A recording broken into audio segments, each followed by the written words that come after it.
Welcome! In this video, I'm going to show you how to optimize your custom forge map for Slayer. Slayer is a simple game type that has very few requirements to set up. Technically, you don't need to do anything to make your map compatible for Slayer. Slayer is already compatible for play, but there are some things that you should do to optimize your map for Slayer. Before you can start, you must first select a Slayer game type in the Forge lobby. This is important. It doesn't matter which game type you select as long as it's a Slayer game type. First, decide on a base for red team and blue team. Generally, you should put a base on one side of the map and the other base on the other side of the map. Try not to give one team a starting advantage against the other team. Make sure each team has an equal chance of being able to rush the power weapons and get there at the same time. Or, if a team can easily acquire a power weapon before the other team can, make sure the other team can also acquire a power weapon easily. Once you decide where the bases are going to be, put initial spawns in the bases. Go to Advanced Settings and designate the team that the initial spawns belong to.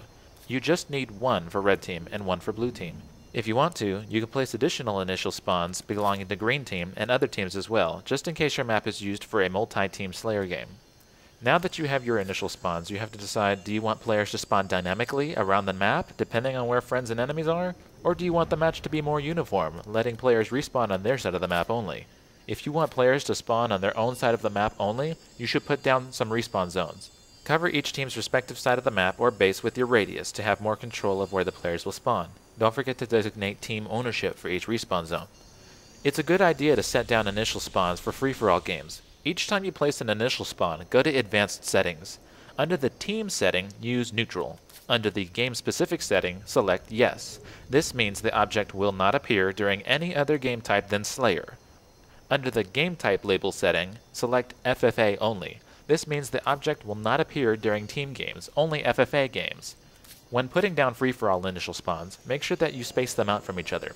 Also, try not to put them down in such a way that a player could get shot immediately after spawning. If you want to, you can change the spawn sequence to number the initial spawns to be used in order. Initial spawns will spawn players starting with the highest number first. This concludes my tutorial tips for Slayer. By watching this video, you have gained experience in your skill to make a proper multiplayer map. Thanks for watching, and please don't forget to rate this video. Game over.